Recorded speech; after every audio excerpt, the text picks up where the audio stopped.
فرعون کا دعویٰ کیا تھا؟ الیس لی ملک مصر وہذہ الانہار تجری من تحتی، کیا مصر کی حکومت میری نہیں ہے؟ میں بادشاہ ہوں، میں مالک ہوں، اور یہ سارا آبپاشی کا نظام جو ہے، آپ کو معلوم ہے وہاں پر دریائے نیل سے آبپاشی، یہ سارا نظام میرے تحت ہے۔ کیا مانی؟ جس کا چاہوں موگا کھول دوں، جس کا چاہوں بند کر دوں، جس کو چاہوں پانی دوں، جس کو چاہوں نہ دوں، میرا اختیار ہے۔ اس کا نام فرعونیت ہے، یہ کفر ہے، یہ شرک ہے، یہ جو بادشاہت ہے جہاں دعویٰ ہو جائے حاکمیت کا، وہ شرک ہے اور کفر ہے۔ اسی طرح نمرود تھا، نمرود نے بھی تو کہا تھا نا کہ میں بھی، ابراہیم سے ان کا مجادلہ ہوا علیہ الصلوۃ والسلام، حضرت ابراہیم نے کہا میرا رب وہ ہے الذی یحیی و یمیت، جو جس کو چاہتا ہے زندہ رکھتا ہے، جس کو چاہتا ہے مار دیتا ہے۔ میں انا احیی و امیت، ہاں میں بھی، میرے پاس بھی اختیار موجود ہے۔ اس نے کہیں جیل کے اندر سے 2 قیدی منگوائے، ایک کی گردن اسی کو توڑوا دی سب کے سامنے، دوسرے کو چھوڑ دیا، دیکھو میرا اختیار ہے، انا احیی و امیت، میں نے ایک کو زندہ رکھا، ایک کو قتل کر دیا، ہے کہ نہیں؟ پھر حضرت ابراہیم نے اس سے کہا کہ میرا رب جو ہے یاتی الشمس من المشرق فات بہا من المغرب، میرا رب وہ ہے جو سورج کو مشرق سے نکالتا ہے، تو اگر رب ہے تو مغرب سے نکال کے دکھا۔ فبہت الذی کفر، تو وہ جو کافر تھا وہ مبہوت ہو کر رہ گیا۔ یہ نمرود کی بادشاہی یہ کفر ہے، یہ شرک ہے۔ فرعون کی بادشاہی کفر ہے، شرک ہے، اسے غیر اسلامی کافرانہ بادشاہی کہہ لیجئے۔ داؤد کی بادشاہی عین اسلامی ہے، اسے اسلامی بادشاہت کہیں یا خلافت کہیں۔ سلیمان کی بادشاہی عین اسلامی ہے، اسے خلافت کہیں یا اسلامی بادشاہت۔ اب اگلی بات سمجھیے، جب تک کہ نبوت چل رہی تھی، سلسلہ جاری تھا، آج سے 1400 برس پہلے تک تو جاری تھا، تو نبی ہی خلیفہ ہوتا تھا، یعنی خلافت شخصی تھی۔ یہ نوٹ کیجئے لفظ شخصی، پرسنل، ایک آدمی خلیفہ ہے۔ چنانچہ یا داؤد انا جعلناک خلیفۃ فی الارض، اے داؤد ہم نے تمہیں بنایا ہے خلیفہ۔ اجتماعی خلافت نہیں تھی، یہ خلافت کیا تھی؟ شخصی۔ ہر نبی خلیفہ ہے، اور اس کی وجہ صاف ہے، وہی اس کے پاس آتی ہے، جو اصل حاکم ہے، جو اصل حکمران ہے، جس کے لیے حاکمیت ہے، ان الحکم الا للہ الملک القدوس، وہ جو ہے، ظاہر بات ہے کہ اس کا رابطہ تو ان سے ہے نا، اور عام آدمیوں کا تو نہیں ہے۔ ان کے پاس اللہ کے احکام آ رہے ہیں اور وہ اسے نافذ کرتے ہیں۔ جہاں اللہ کا حکم نہیں ہے وہاں اپنی عقل سے، اپنے فہم سے، اپنی سمجھ سے کام لیتے ہیں۔ یہ خلافت کا ایسنس جو ہے سمجھ لیجئے۔ اس کو ایک بہت عمدہ مثال سے، جو ہمارے لیے بہت آسان ہو جائے گی، آج سے چلیے 65-70 سال پہلے کیا صورت تھی ہندوستان میں؟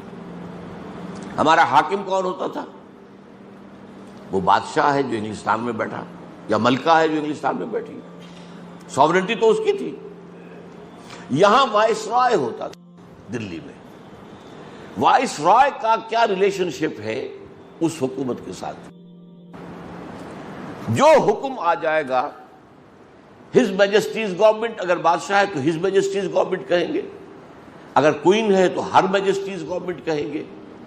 جو حکم وہاں سے آئے گا تو وہ جو وائس رائے ہے لازماً اس کی تنفیذ کرے گا، اسے اختیار نہیں ہے اس میں رد و بدل کرنے کا۔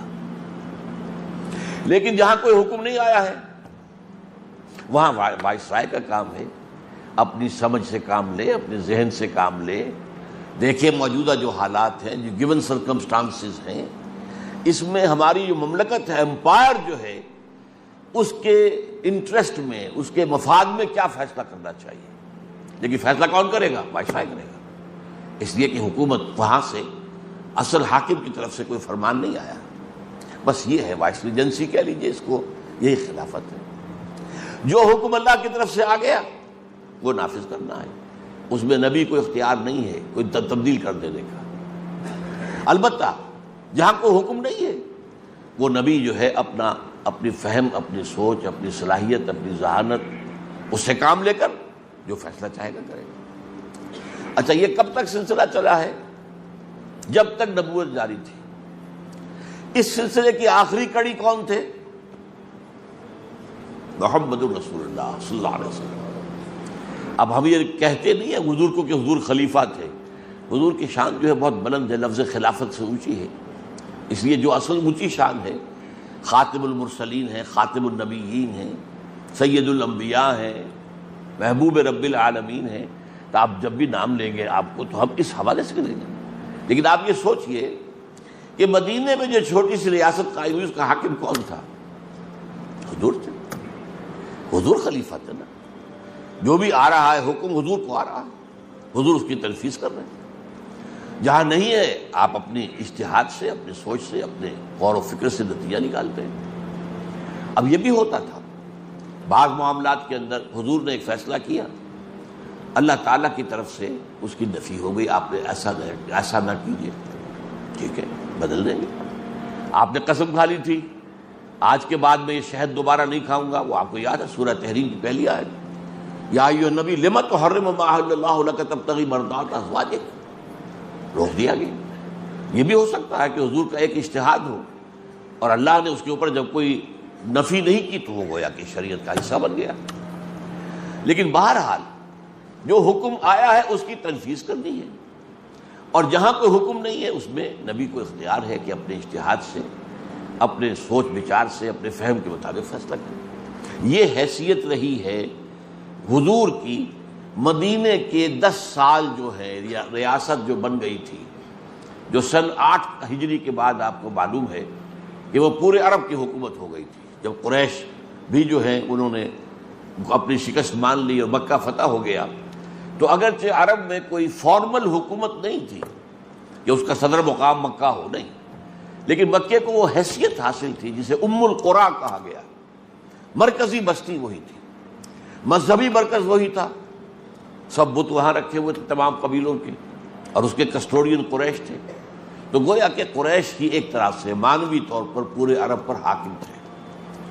ان کے قافلوں کو کوئی چھیڑتا نہیں تھا، اور کسی کا قافلہ بچ کے نکل نہیں سکتا تھا، لوٹ مار یہ تو ان کا پیشہ تھا، کوئی تجارتی قافلہ بچ کے کیسے نکل جائے گا؟ ہاں قریش کا ہے اس کو ہاتھ نہیں لگانا، کیوں کہ ان کے پاس تو ہمارے معبود رکھے ہوئے، ہمارے خدا جو ہے وہ ان کے پاس جو ہے وہ تو یوں سمجھیے کہ ہاسٹیج ہے ان کے پاس، اگر وہاں ان کی گردن مروڑ کر پھینک دے باہر تو ہم کیا کریں گے؟ تو اسی لیے ان کو گویا کہ معاشی اعتبار سے اور سیاسی اعتبار سے فوقیت حاصل تھی پورے عرب میں۔ اس لیے جب مکہ فتح ہو گیا تو اب سمجھا گیا پورا عرب جو ہے تابع ہو گیا، اب اسلامی ریاست قائم ہو گئی عرب کے اندر، اور اس میں خلیفہ کون تھے؟ محمد الرسول اللہ صلی اللہ علیہ وسلم۔ اب دیکھیے اب حضور کے بعد کیا ہوگا؟ نبوت تو ختم ہو رہی ہے، حضور کے بعد کوئی نبی تو نہیں آنا، آپ خاتم النبیین ہیں، حضور کے بعد خلافت کیسے ہوگی؟ یہ مسئلہ ہے جو سورہ نور کی ایک طویل آیت میں حل کیا گیا۔ اس میں فرمایا گیا وعد اللہ الذین آمنوا منکم وعملوا الصالحات، اے مسلمانوں اللہ کا وعدہ ہے تم میں سے ان لوگوں کے ساتھ جو ایمان کا حق ادا کریں اور عمل صالح کا، یہ 2 شرائط ہیں۔ وعد اللہ الذین آمنوا منکم وعملوا الصالحات، 3 وعدے ہیں اللہ کے، لَيَسْتَخْلِفَنَّهُمْ فِي الْأَرْضِ كَمَا اسْتَخْلَفَ الَّذِينَ مِنْ قَبْلِهِمْ، لازماً خلافت عطا کرے گا انہیں زمین کے اندر جیسے کہ ان سے پہلوں کو عطا کی تھی۔ اب یہاں جنہیں تھوڑی سی بھی عربی کی شذ ہے، وہاں تھا یا داؤد انا جعلنا کا یہ واحد کا صیغہ ہے، اے داؤد ہم نے تمہیں خلیفہ بنایا، لہذا لوگوں کے مابین فیصلے کیا کرو عدل کے ساتھ، اپنی خواہش نفس کی پیروی نہ کرنا، وہ تو تمہیں جو ہے اللہ کے راستے سے ہٹا دے گی۔ یہاں جمع کا صیغہ آ گیا، لَيَسْتَخْلِفَنَّهُمْ، ان کو ہم خلافت دیں گے زمین کے اندر جیسے کہ پہلوں کو دی تھی، وَلَا يُمَكِّنَنَّ لَهُمْ دِينَهُمُ الَّذِي ارْتَضَىٰ لَهُمْ، اور لازماً استحکام عطا فرمائیں گے زمین میں، تمکن عطا فرمائیں گے ان کے دین کا جو کہ اللہ نے ان کے لیے پسند کر دیا ہے۔ اسلام، ان الدین عند اللہ الاسلام، اللہ نے پسند کر دیا، اسے تم پر مکمل کر دیا۔ الیوم اکملت لکم دینکم واتممت علیکم نعمتی ورضیت لکم الاسلام دینا، اب دین یہی ہے۔ تو فرمایا اس دین کو اب تمکن حاصل ہو جائے گا، اس کی حکومت قائم ہو جائے گی۔ وَلَا يُبَدِّلَنَّهُم مِّن بَعْدِ خَوْفِهِمْ أَمْنًا، اور بدل دے گا ان کے خوف کی حالت کو امن سے۔ یہ خوف کی حالت سے مراد کیا ہے؟ آپ کو معلوم ہے مدینے کی چھوٹی سی بستی ہر وقت کھٹکا رکھتا تھا کہ ادھر سے کوئی آ رہا ہے، ادھر سے کوئی آ رہا ہے، فلاں قبیلہ حملہ کرنے والا ہے، فلاں قبیلہ حملہ کرنے والا ہے۔ کتنی مرتبہ تو قریش چڑھ کر آئے، پھر اس کے بعد جو ہے غزوہ احزاب، یوں سمجھیے اذ جاؤکم من فوقکم ومن اسفل منکم، وہ اوپر سے شمال سے بھی آئے، جنوب سے بھی آئے، اور پھر یہ کہ جو نجد کا علاقہ تھا اونچا وہاں سے بھی آئے۔ 12,000 کا لشکر، چھوٹی سی بستی، چند ہزار افراد کی بستی، اور 12,000 کا لشکر، تو ہر وقت خوف کی کیفیت طاری رہتی تھی۔ لیکن اب جب ظاہر بات ہے جب اللہ کا دین جو ہے متمکن ہو جائے گا زمین کے اندر، تو پھر خوف ختم ہو جائے گا، مسلمانوں کی حکومت ہوگی، اختیار اور اقتدار ان کا اپنا ہوگا، لہذا خوف ختم ہو جائے گا۔ 3 وعدے اصل میں وہ جسے کہتے ہیں نا، وہ مثال اچھی تو نہیں ہے، 1 میں 3 اور 3 میں 1، یہ عیسائی کہتے ہیں کہ وہ تثلیث کو بھی مانتے ہیں، توحید کو بھی مانتے ہیں، کہ یہ خدا اور اس کا بیٹا عیسیٰ اور روح القدس، یہ 3 بھی خدا ہیں، اور تینوں مل کر ایک بنتے ہیں، 1 میں 3 اور 3 میں 1۔ تو یہ بات یہاں میں کہہ رہا ہوں کہ یہ ایک وعدہ بھی ہے، 3 بھی ہیں، ایک ہی کے اندر ساری بات ہے۔ اگر دین کو تمکن ہو گیا تو گویا کہ خلافت مل گئی، اور دین میں تمکن ہو گیا تو مسلمانوں کو تمکن حاصل ہو گیا، اب ان کے لیے جو ہے کوئی خطرہ نہیں، کوئی اندیشہ نہیں۔ اس کے بعد کا ٹکڑا جو ہے بڑا اہم ہے، لیکن میں نے محسوس کیا کہ بعض حضرات اس کو سمجھے نہیں بالکل۔ یعبدوننی لا یشرکون بی شیئا، یہ اصل میں ان 3 چیزوں کے نتیجہ جو ہوگا وہ اس کو بیان کیا جا رہا ہے۔ تب وہ میری عبادت کریں گے پورے طور پر، اور تب وہ پاک ہو سکیں گے شرک سے پورے طور پر۔ اگر خلافت کا نظام قائم نہیں ہے تو آپ کی عبادت ناقص ہے۔ آپ کیسے بندگی کر رہے ہیں؟ آپ نماز روزہ تو کر رہے ہیں، لیکن آپ کا قانون کیا ہے جس کے تحت آپ زندگی گزار رہے ہیں؟ وہ تو کافرانہ ہے، وہاں تو اسلامی قانون نہیں ہے۔ آپ کا معاشی نظام کیا ہے؟ تو کافرانہ ہے، سود پر مبنی ہے، بینکنگ کی بنیاد پر ہے۔ لہذا جب تک دین قائم نہیں ہوتا عبادت ناقص ہے، عبادت جزوی ہے۔ اسی کو تو میں بارہا بیان کرتا ہوں کہ اس کا کفارہ کیسے دیں؟ ہم یہاں زندگی گزار رہے ہیں تو گناہ کر رہے ہیں، لیکن کیا کریں؟ کہاں جائیں؟ کہیں نہیں جا سکتے۔ کہیں دنیا میں اسلامی حکومت ہو تو ہمارا وہاں جا کر ہجرت کر کے وہاں جانا فرض ہو جائے گا، ہے ہی نہیں، کہیں بھی نہیں ہے۔ اس حوالے سے مجبور ہے، تو مجبور ہو تب بھی جو گناہ تمہارے اندر جا رہا ہے، سود کا گناہ تمہارے اندر جا رہا ہے، جیسے دھواں جاتا ہے اندر، جیسے غبار جاتا ہے اندر، اس کا کفارہ کیا ہے؟ کفارہ یہ ہے کہ اس نظام کے خلاف جد و جہد کرو اور نظام اسلام کو قائم کرنے کی کوشش کرو۔ اگر یہ کر رہے ہو تو اس گناہ کا کفارہ ہو جائے گا، اس گناہ کی تلافی ہو جائے گی۔ اور اگر اس نظام کو تسلیم کیا ہوا دل سے تو پھر تو تم اللہ کے باغی ہو، باغیوں سمیت ہو۔ پھر اگر بش کہہ سکتا ہے، ایک عام سا آدمی، قوم کیا ہے اس کی حیثیت؟ وہ صدر امریکہ تھا تو کچھ تھا بھی، حالانکہ ان کے ہاتھ میں کیا ہے؟ سارا یہودیوں کے اعلی کار ہے، اور اب کیا حیثیت ہے اس کی؟ یو آر ود اس اور اگینسٹ اس، تم یا ہمارے ساتھی ہو تو ہمیں ساری یہ چیزیں دو، نہیں تو پھر ہم تمہارے دشمن ہیں، تم ہمارے دشمن ہو۔ اللہ بھی یہ کہتا ہے دنیا میرے ہو تو حزب اللہ میں ہو، حزب اللہ میں نہیں ہو تو پھر حزب الشیطان ہے۔ اللہ اللہ خیر فرمائے۔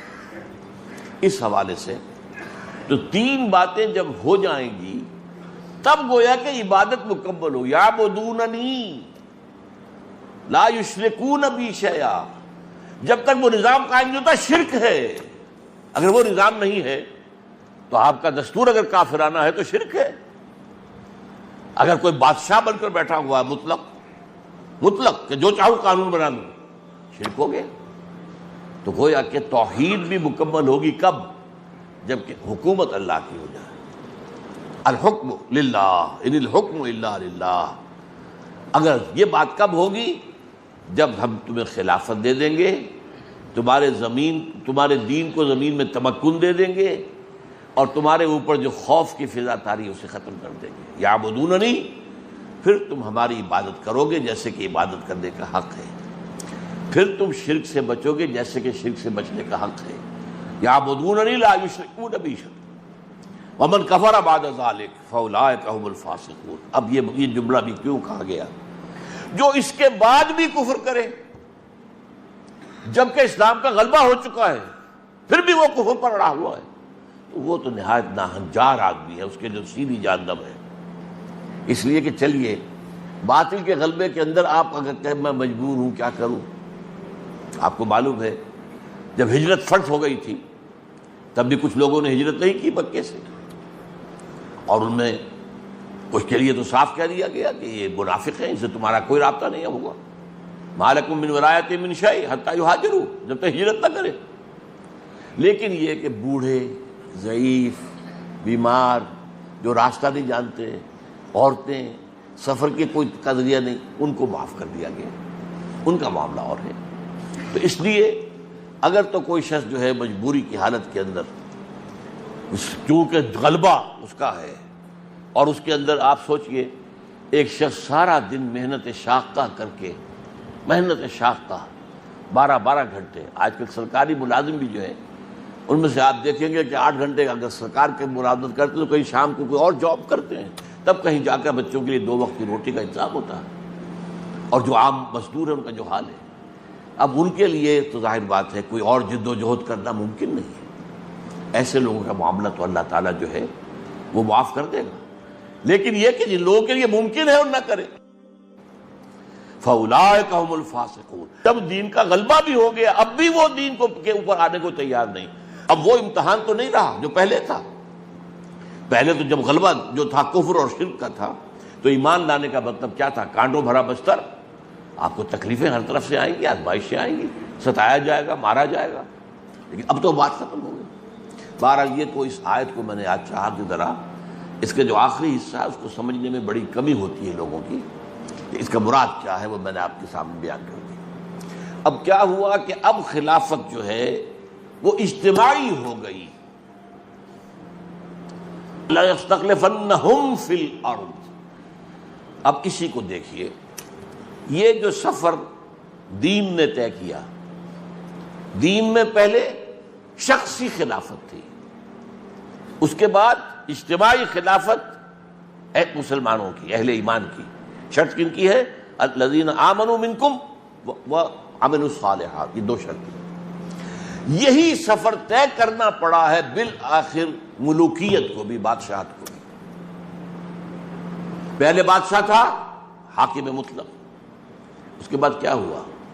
وہ کام جو اسلام نے 1400 برس قبل کیا تھا، وہ کام آج سے 300 برس پہلے یورپ سے شروع ہوا، بادشاہت کا خاتمہ، جمہوریت کا آغاز۔ لیکن یہ جمہوریت کیا ہے؟ یہ کافرانہ اور مشرکانہ جمہوریت ہے۔ جیسے میں نے کہا تھا اسلامی بادشاہت اور کافرانہ بادشاہت، اسلامی بادشاہت داؤد اور سلیمان، اور کافرانہ بادشاہت نمرود اور فرعون۔ اسی طرح ایک اسلامی خلافت ہو گئی، وہ ہے مسلمانوں کی خلافت۔ ایک ہے انسانی حاکمیت، وہ ہے کافرانہ جمہوریت۔ یہ صاف بات ہو گئی۔